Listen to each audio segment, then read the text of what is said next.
गर्मी के दिनों में घंटों किचन में खड़े होकर रोटी सब्जी बनाना किसी को भी बहुत ही ज़्यादा बोर लगता है।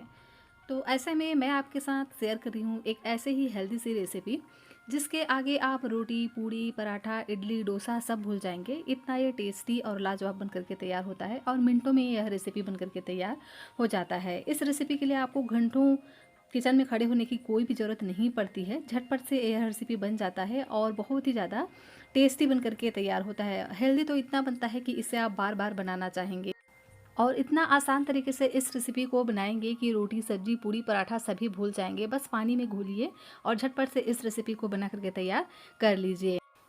तो इस रेसिपी के लिए थोड़ा सा तैयारी हमें पहले से करके रखना होता है। तो अगर आप इस तैयारी को पहले से करके रख देंगे ना, तो सुबह ब्रेकफास्ट में या आप लंच या डिनर कभी भी जब बना रहे हो तो आपको ये टेंशन नहीं रहेगा, कोई परेशानी नहीं रहेगी कि हमें क्या बनाना है। झटपट से इस रेसिपी को आप बना करके तैयार कर सकते हैं। बस भीगने में ही थोड़ा सा इसका टाइम लगता है, तो बस तैयारी आप पहले से करके रख दीजिए। तो मैंने यहाँ पर पीली मूंग की दाल ली है। मूंग की जो दाल है ना, उसको पहले से धोकर मैंने 2 घंटे के लिए भीगने के लिए छोड़ दिया था और 2 घंटे में ये बहुत ही बढ़िया से भीग जाते हैं, देख ही सकते हैं। और अब हम क्या करेंगे, इसे डाल देंगे मिक्सर के ग्राइंडर में और डालेंगे कुछ फ्लेवर के लिए चीज़ें। तो मैंने यहाँ पर एक हरी मिर्च का इस्तेमाल किया है और साथ में 2 लहसुन की कलियाँ ऐड करना है। अगर आप लहसुन नहीं खाते हैं तो इसे आप स्किप भी कर सकते हैं। और इसी के साथ ही में यहाँ पर हम 1 इंच जितना अदरक ऐड कर देंगे, इससे फ्लेवर बहुत ही बढ़िया आएगा। और साथ में डाल देंगे पीसने के लिए पानी, ताकि बढ़िया से ग्राइंड हो जाए। और इसको हमें बहुत ही बढ़िया से ग्राइंड कर लेना है, बिल्कुल चिकना सा इसका तैयार करना है पेस्ट। इस तरह से बिल्कुल भी ये दरदरा नहीं होना चाहिए, इस तरह से बना करके हमें इसको तैयार कर लेना है। और इसे हम निकाल लेंगे एक बड़े से मिक्सिंग बाउल में और देख ही सकते हैं ना कि कितना चिकना सा पेस्ट हमारा बन करके तैयार हुआ है। इसी तरह से हमें इसको तैयार कर लेना है। मूंग की दाल बहुत ही ज़्यादा हेल्दी होता है, ये तो हम सभी जानते हैं। और जब हम इसको गेहूं के आटे के साथ में मिलाते हैं तो इसका टेस्ट और भी बढ़ जाता है। तो अभी हम क्या करेंगे, इसमें डाल देते हैं कुछ मसाले। तो सबसे पहले डालेंगे नमक। वैसे इस रेसिपी में ना बहुत सारे मसाले भी यूज़ नहीं होते हैं। पूरी वीडियो को लास्ट तक जरूर से देखिएगा और रेसिपी अगर आपको थोड़ी सी भी अच्छी लगे तो प्लीज़ आप वीडियो को लाइक और चैनल को सब्सक्राइब भी ज़रूर से कर लीजिएगा। तो यहाँ हम डालेंगे स्वाद के अनुसार नमक और आधा छोटा चम्मच यहाँ पर हम डाल देते हैं चिली फ्लेक्स और साथ में डालेंगे आधा छोटा चम्मच जीरा और कलर के लिए बस थोड़ा सा हल्दी का पाउडर ऐड करेंगे। बाकी हम इसमें कुछ भी मसाले अभी ऐड नहीं करेंगे। और इस रेसिपी को हम इसी तरह से बना करके तैयार करेंगे। बहुत ही कम मिर्च मसालों के साथ में ये रेसिपी बन करके तैयार होता है और एकदम हेल्दी सी ये रेसिपी है और साथ ही बहुत ही कम ऑयल का यूज़ होता है इस रेसिपी में। तो जब भी कभी आपको रोटी सब्जी पूड़ी पराठा बनाने का मन ना करे, घंटों किचन में रहने का मन ना करे, तो इस रेसिपी को आप बना सकते हैं। बहुत ही लाजवाब सी ये रेसिपी है। तो सभी मसालों को हम इसमें बढ़िया से मिक्स कर लेंगे। उसके बाद इसमें हम डाल देंगे गेहूं का आटा। यहाँ मैंने आधा कटोरी मूंग की दाल को भिगा करके लिया है। मूंग की दाल की जो क्वांटिटी है ना, आप अपने अनुसार रख सकते हैं, कम ज़्यादा कर सकते हैं। और आधा कटोरी मूंग की दाल के लिए यहाँ मैंने 1 कटोरी गेहूं का आटा यूज़ किया है। और अब हम क्या करेंगे, इसको बढ़िया से इस तरह से मिक्स करते जाएंगे। तो थोड़ा थोड़ा पानी हमें डालते जाना है, एक साथ बिल्कुल भी पानी नहीं डालना है। तो इस तरह से हाथ रोक रोक कर हम पानी डालते जाएंगे।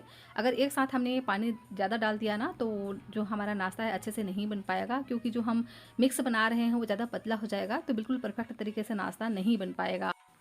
इसलिए हाथ रोक रोक कर हमें पानी डालते जाना है और इस तरह से गाढ़ा सा घोल हमें बना करके तैयार कर लेना है। देख ही सकते हैं ना, इस तरह से गाढ़ा सा घोल हम बनाएंगे और आटे को भी हम फूलने के लिए 5 मिनट का रेस्ट देंगे। तब तक हम इधर एक चटनी की तैयारी कर लेते हैं, जिससे इस नाश्ते का जो टेस्ट है ना बहुत ही ज़्यादा बढ़ जाएगा। फ्रेंड्स, रेसिपी अगर आपको अच्छी लग रही हो तो प्लीज़ आप वीडियो को लाइक और चैनल को सब्सक्राइब ज़रूर से कर लीजिएगा। तो यहाँ मैंने एक पैन लिया है, पैन पे हम थोड़ा सा ऑयल डाल देंगे, लगभग 1 चम्मच। और इसमें हम डाल देंगे रोस्टेड चना दाल और इसी के साथ ही में 1 चम्मच यहाँ पर हम डालेंगे जीरा और हल्का सा हम इसको भून लेंगे। उसके बाद इसमें हम डालेंगे फ्लेवर के लिए 1 इंच जितना अदरक और तीखेपन के लिए डाल देते हैं हरी मिर्च। तो मैंने यहाँ पर 1 हरी मिर्च का इस्तेमाल किया है, आगे मैं यहाँ पर लाल मिर्च का भी यूज़ करने वाली हूँ। तो आप चाहें तो यहाँ पर सिर्फ हरी मिर्च का इस्तेमाल कर सकते हैं और मिर्च की जो क्वांटिटी है ना, कम या ज़्यादा अपने अनुसार रख भी सकते हैं। अब हम इसमें डाल देते हैं टमाटर। तो यहाँ मैंने एक बड़े साइज़ के टमाटर लिए हैं, जिसको इस तरह से मोटा मोटा मैंने कट कर लिया है। और इसी के साथ ही में डाल देते हैं प्याज। तो प्याज को भी इस तरह से हम मोटा मोटा कट करके डालेंगे। तो प्याज की क्वांटिटी को हमें कम रखना है। तो यहाँ मैंने आधा प्याज लिए हैं इस तरह से बारीक कट करके, और इसे हम 1 मिनट के लिए भून लेंगे, हल्का सा बस भूनेंगे। उसके बाद इसमें हम डाल देते हैं 2 लहसुन की कलियाँ। अगर आप लहसुन नहीं खाते हैं तो इसे आप स्किप भी कर सकते हैं, लेकिन डालेंगे ना तो बहुत ही बढ़िया सा टेस्ट आता है। इस तरह से अगर आप चटनी बनाएंगे ना तो जो चटनी का टेस्ट है बहुत ही बढ़िया आता है। और अब हम क्या करेंगे, इसमें डाल देंगे 3 सूखी लाल मिर्च। इससे ना कलर बहुत ही बढ़िया आएगा, और इसे भी हम 1 से 2 मिनट के लिए इसी तरह से भून लेंगे।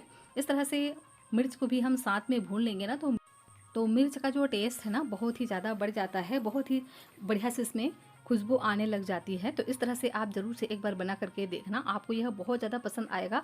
और इस नाश्ते के साथ अगर आप इसको सर्व करेंगे ना तो इसका टेस्ट आपको और भी ज़्यादा पसंद आएगा। तो क्या करेंगे, इसको हम ढक करके पकने देंगे 2 से 3 मिनट के लिए, जब तक कि जो टमाटर है ना वो बढ़िया से सॉफ्ट ना पड़ जाए। और देख सकते हैं मैंने इसको ढक करके बढ़िया से कुक कर लिया है, टमाटर भी बढ़िया से गल चुका है। और देख ही सकते हैं जो सब्जियां हैं, जो प्याज है, यह भी बढ़िया से भून चुके हैं। तो इसी तरह से हमें इसको भून करके तैयार करना है। इस तरह से जब भून जाते हैं ना तो बहुत ही बढ़िया इसमें टेस्ट आता है। तो अब हम इसको पहले ठंडा कर लेंगे, उसके बाद ही हमें इसको डालना है ग्राइंडर में। तो लीजिए ये बहुत ही बढ़िया से ठंडा हो गया है, तो इसे हम डाल देंगे इस तरह से ग्राइंडर में। और अब हम इसमें डाल देंगे नमक, क्योंकि हमने इसमें नमक पहले नहीं डाला था, तो स्वाद के अनुसार यहाँ पर हम नमक ऐड करेंगे। और इसे पीसने के लिए बस थोड़ा सा हम इसमें पानी ऐड कर देंगे और बढ़िया से हम इसको ग्राइंड कर लेंगे। तो लीजिए चटनी हमारा बन करके तैयार है। इसमें एक ट्विस्ट और डालने वाले हैं। वैसे तो आप इस चटनी को इसी तरह से भी सर्व करेंगे ना तो भी आपको ये बहुत ज़्यादा पसंद आएगा, इसका टेस्ट आपको बहुत ज़्यादा पसंद आएगा फ्रेंड्स। इस तरह से आप बना करके देखिएगा। लेकिन इसके टेस्ट को और भी बढ़ाने के लिए हम यहाँ पर डालेंगे प्याज। तो इस तरह से थोड़ा मोटा मोटा ही हम कट करके डालेंगे प्याज को, और प्याज को चटनी के साथ में बढ़िया से मिक्स कर लेंगे। कच्चे प्याज का जो टेस्ट है ना इस चटनी में, इसका जो टेस्ट को और भी दुगुना बढ़ा देता है। तो आप एक बार ज़रूर से ट्राई कर देखना, बहुत ज़्यादा ये पसंद आएगा आपको। अब हम दोबारा से वही वाला पैन ले लेंगे जिसमें अभी हमने चटनी तैयार किया था, और इसमें हम डालेंगे 1 चम्मच जितना ऑयल, और ऑयल को थोड़ा गर्म होने देंगे। उसके बाद यहाँ पर हम डाल देते हैं गाजर। तो गाजर को बहुत ज़्यादा बारीक नहीं कट करना है, इस तरह से हम लंबाई में इसको 2 पीसेस में कट करके लेंगे। देख सकते हैं इस तरह से। इस तरह से अगर हम मोटा मोटा कट करके लेंगे ना तो जो नाश्ते का लुक है बहुत ही बढ़िया सा आएगा। और इसी के साथ ही में लंबाई में कटा हुआ यहाँ पर हम शिमला मिर्च भी ऐड करेंगे, और साथ में यहाँ पर ऐड करेंगे इसी तरह से लंबाई में कटा हुआ खीरा। इससे ना टेस्ट बहुत ही बढ़िया आएगा। और साथ ही ऐड करेंगे प्याज। तो प्याज को मैंने इस तरह से बारीक कट कर लिया है, आप चाहें तो इसे भी इस तरह से लंबाई में कट करके ले सकते हैं। और इन सब्जियों को हम हल्का सा भूनेंगे, मतलब सब्जियों को हमें बहुत ज़्यादा नहीं भूनना है, इस बात का ध्यान रखना है। सब्जियों का बस हल्का सा कच्चा टेस्ट निकल जाए इतना हमें भूनना है। तो बस 2 मिनट के लिए इसको मीडियम आंच पर इसी तरह से भूनते जाना है, और किसी भी तरह का मसाला हम इसमें नहीं यूज़ करने वाले हैं। तो सिर्फ अभी हम इसमें नमक डाल देते हैं जिससे जो सब्जियां हैं ना वो बढ़िया से पक जाएं। नमक डालने से सब्जियां जल्दी पक करके तैयार हो जाती हैं। तो स्वाद के अनुसार यहाँ पर हम नमक ऐड करेंगे और इसको हम बढ़िया से इस तरह से मिक्स कर लेंगे। इस तरह से सब्जियों को हम हल्का सा कुक कर लेंगे ना तो जब हम इसके नाश्ते बनाएंगे तो बहुत ही जल्दी से नाश्ता पक करके तैयार हो जाएगा, और खाने में बहुत ज़्यादा टेस्टी लगते हैं। वैसे अगर आप इस प्रोसेस को नहीं भी करना चाहेंगे ना तो आप इसे स्किप करके डायरेक्ट ही कच्चा भी इन सब्जियों का इस्तेमाल कर सकते हैं, लेकिन मैंने इसको हल्का सा इस तरह से कुक कर लिया है जिससे नाश्ते में बहुत बढ़िया से टेस्ट आए। तो 2 मिनट के लिए बस इसको हमें इस तरह से भूनना है। और देख सकते हैं सब्जियां बहुत ज़्यादा सॉफ्ट नहीं हुई हैं, इसी तरह से हल्का सा ही हमें इसको तैयार कर लेना है। अब हम गैस की फ्लेम को बंद कर देंगे और इन सब्जियों को थोड़ा हम पहले ठंडा होने देंगे। उसके बाद ही हम इसको डालेंगे जो हमने बटर बना करके रखा था ना मूंग की दाल और गेहूं के आटे का, तो उसमें हम इसको ऐड कर देंगे और इसको हमें बढ़िया से मिक्स कर लेना है। तो है ना बहुत ही आसान सी ये रेसिपी।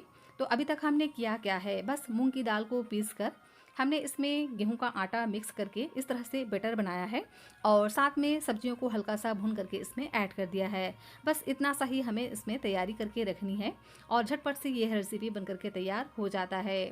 तो अब हम इसमें ऐड कर देते हैं 8 से 10 करी लिप्स इस तरह से बारीक कट कर, और साथ में डाल देंगे टमाटर। तो टमाटर को भी इसी तरह से लंबाई में कट करके डालना है। और इसी तरह से मैंने यहाँ पर पत्ता गोभी को भी बारीक लच्छे में कट कर लिया है। पत्ता गोभी और टमाटर दोनों को ही मैंने नहीं भूना है, क्योंकि जो टमाटर होते हैं ना बहुत ज़्यादा सॉफ्ट पड़ जाते हैं और नाश्ते का लुक बढ़िया नहीं आएगा, तो इसीलिए मैंने इसको बाद में ऐड किया है।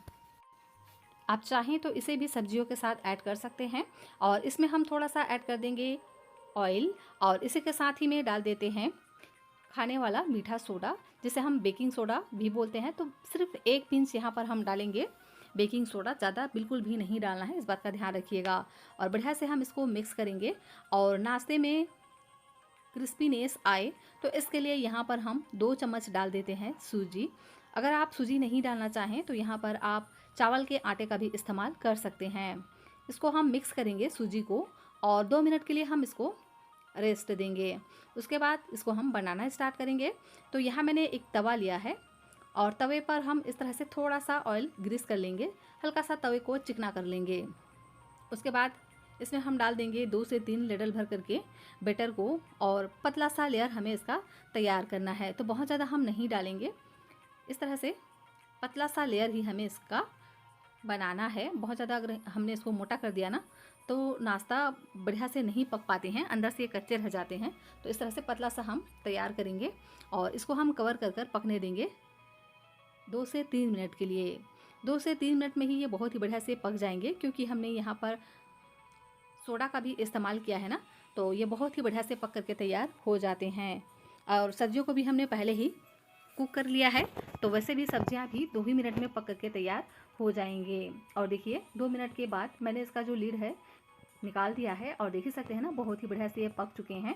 तो ऊपर से हम इस तरह से थोड़ा थोड़ा ऑयल ग्रीस कर लेंगे और इसको हम पलट करके 2 से 3 मिनट के लिए नीचे से फिर से पकने देंगे। और देख ही सकते हैं ना कितना प्यारा इसका लुक आता है। और जितना इसका लुक बढ़िया आता है ना उतना ही ज़्यादा ये हेल्दी, टेस्टी और बहुत ही मज़ेदार ये रेसिपी है, और बनाने में भी आसान है, जो झटपट तरीके से बन करके तैयार हो जाता है। तो इसे हम निकाल लेंगे और इसी तरह से दूसरा पीस भी हम बना करके तैयार करेंगे। बस थोड़ा सा ऑयल हम तवे पर चिकना कर लेंगे। उसके बाद 2 से 3 लेडल भर करके इस तरह से हम पतला सा लेयर में इसको इस तरह से फैलाएंगे और इसको हम कवर कर 2 से 3 मिनट के लिए एक साइड से पकने देंगे।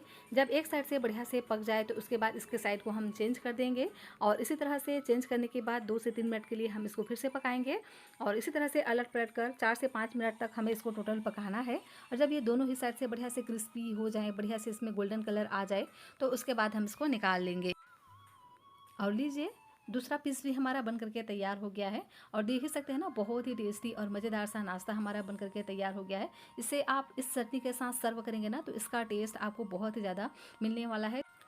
तो अगर आप इस भयंकर गर्मी में घंटों किचन में खड़े होकर रोटी, पूड़ी, पराठा नहीं बनाना चाहते तो इस सिंपल और आसान सी रेसिपी को आप बना लीजिए। बस पानी में घोलिए और झटपट से इस रेसिपी को बना लीजिए। मैंने यहाँ पर चटनी की रेसिपी भी आपके साथ शेयर किया है, तो जो वीडियो है थोड़ी सी लंबी हो गई है, लेकिन ये बनाने में बिल्कुल भी टाइम नहीं लगता, झटपट से यह बन जाती है। तो रेसिपी अगर आई हो पसंद तो प्लीज़ वीडियो को लाइक, चैनल को सब्सक्राइब कर दीजिएगा।